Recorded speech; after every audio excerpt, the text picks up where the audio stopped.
We are going to be moving here now into the third match of the night here on Katabatic. It's going to be Working As Intended versus the Grumpy Old Vets. Working As Intended is up 2-0 in this best of 5. So if they take this one on Katabatic, that is going to be the end of the match this evening. So Katabatic, of course, is a big, large, kind of semi-wide open with these large hills in the center snow map. Do you have any thoughts on this map? This map is played a lot different than all the other games. There's longer routes because it is a little bit bigger than what we've seen in other maps that we played. This map is a remake of a Tribes 2 map called Katabatic, and it's a fantastic remake. It's hard to replicate such a good map, and you know what? We see it here. We're gonna take a look over here on the Blood Eagle side first. I only see Matt and Streen over here. Both of those are setting up for a back-to-back route, I think, looking for a back-to-front.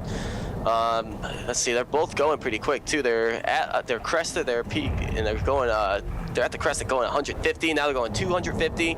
So we're gonna watch for a cap on the Blood Eagle side. Diamond Sword flag looks like it's gonna be picked up by Shaz. He's actually down really quickly, a lot of firepower in the stand. There's Matt with a nice 230 grab, and he throws that Nitron in there. He has Egocentric, which takes less damage, so he was not, he wasn't hurt that much from that Nitron. So he's able to do another one, going at 328 on that final gap. That was nice. Interesting kind of piece of play there. Streen did a really nice job of selling that as his route.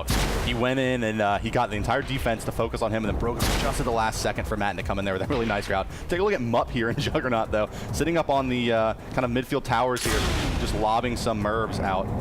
Getting contested a bit here, but interesting play there, kind of spamming that stand, although I don't see the Blood Eagle cappers coming in. Shaz starting his route now, but look at the back here. Streen setting up a big route. This is going to be a back to front if he can get it off.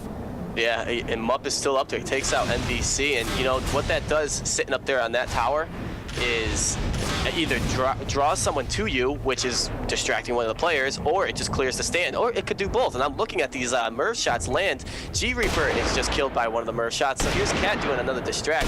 Matt on the other side gets another fast grab, and he's gonna come in pretty quick. Cat gets that E-grab, holding that flag and shield pack, and the Raider about to die, trying to find someone to pass it to. Looks like it was a pass to Shaz, but not enough to pass it up to him. So that flag is left in the field. Matten's there standing on the flag. Flag's returned. Matten getting the cap again. Quick 2-0 coming out here for Working As Intended versus the Grumpy Old Vets. We are, of course, in Game 3 here.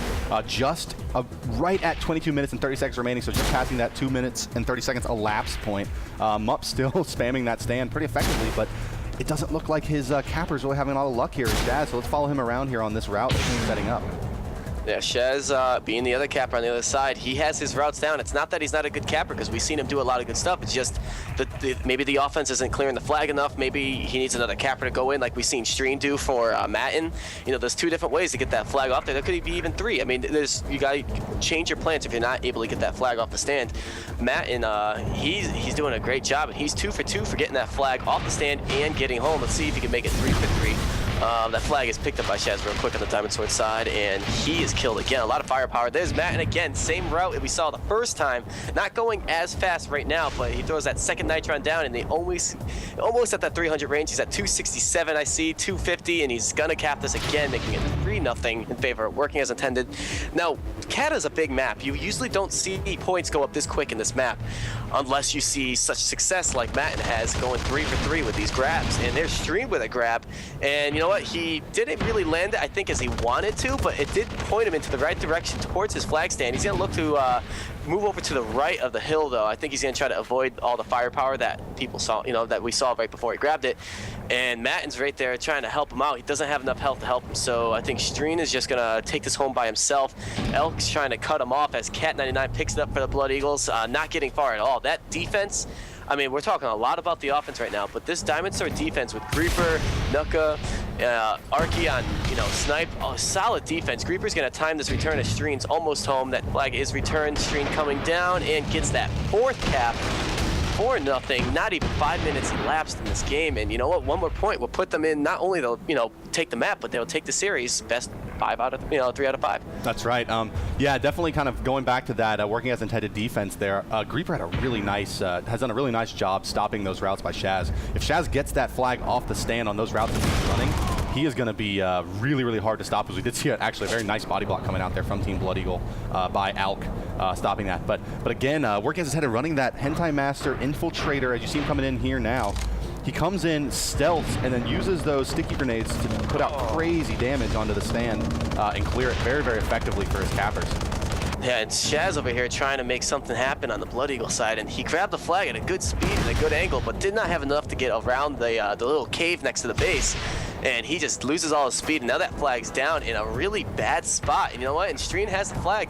If he's able to get this home and cap it, again, this is going to be the series. They win the series. That flag is held by Knuckle over here in the cave. Flag is returned and instantly capped. And the game. Wow. 5 minutes and what? 5 minutes and 18 seconds is what took. Yeah, very fast game coming out there. You know, I think that certainly for working as intended, that Matten and Streen were instrumental in all of these wins here. They were not only was their capping very effective, but also in those standoff situations, I think 5 times out of like the 7 standoffs we really saw, it was Matten and Streen that actually got the flag off of the carrier and the return, running that Pathfinder, those impact nitrons. So I think hats off to them and the working as intended defense for really putting up a near shutout here today. I think they allowed 3 caps overall. So it was really awesome to see Johnny also running that heavy offense set as well as Mupp. Yeah, so both teams coming out with a heavy off. So this is kind of some stuff that we don't necessarily always see in the U.S. scene, but the EU scene, and like I was saying a bit during the match, I believe this might be an indicator of what's to come. Kind of running that infiltrator disrupt like Hentai Master was in conjunction with Juggernaut Merv launcher. I've heard some kind of rumblings that this may be a shift in the meta towards running that, especially without team damage currently in the game, that it's very, very effective to keep that infiltrator cloaked on the enemy stand. What are your thoughts on that? It's really hard to get by that. You have someone cloaked on the stand. You don't know someone's there. So as a capper, you should always be trained. A good capper is trained to shoot the flag at all times. That's right. Because there might be a mine, there might be a claymore, there might be an infiltrator. Someone cloaked on the stand, and you got to make sure it's there. But it's really annoying when he's wearing that super heavy perk too. Right. Yes. And you run into him, you die in the flag stand. You're like, what the heck just happened? I had a clean grab, and you know what? You get caught off guard. I don't really favor that technique as much as I've been seeing, other techniques such as what I saw with Creeper and Nuka. They both did a good job throwing those stumpers on there, or having a Pathfinder, which I've seen in the U.S. scene. Yes. Fire, for example, he's throwing nitrons every time the guy grabs a flag. So when he does grab it, the flag's instantly out of his hand, and sometimes the capper doesn't realize the flag came out of his hand, which is kind of funny. We've seen that happen. We definitely see that. I think you're very right there. That is a bit more of that U.S. style strategy, running that. That's a really small window, though, to get that impact nitron out to knock the flag off of the carrier. So a bit more of that kind of gung-ho American style, where in the European scene we tend to see a bit more heavy on flag or double soldier on flag to prevent that kind of stuff. But I think as the juggernaut and the heavy offense role becomes more and more potent, as players and teams kind of figure out how to fit it into their strategies more and more, especially with that Merv launcher again going back to it and its clearing ability, it's going to be really interesting to see how the game evolves into and how the pace changes around that. I think is going to be interesting. Well, I tell you, I think the metagame is going to be different for both regions for a long time until we get a good game against a European team and a good American team. Because when we start to see heavies on one side of the field and, impact defense and infiltrator capping and whatnot on the American side, both sides are going to be caught off guard. Like, guys, I can't defend the flag. We have this constant Merv spam. And then the other team's going to be like, guys, I can't defend the flag. They have a constant infiltrator coming. I don't know where he's coming from. Yeah, that's right. I think it's going to be really interesting to see. And there is, of course, there is counter strategy, I think, to both of those. There's always a counter. Insofar as that, most teams are gonna run a sniper, and the sniper, of course, has that deployable if you can keep your generators up that reveals stealth. So I think that there's some really interesting strats and counter strats, and kind of like going back to that game we saw last night from the U.S. teams in Tau versus ZFZ.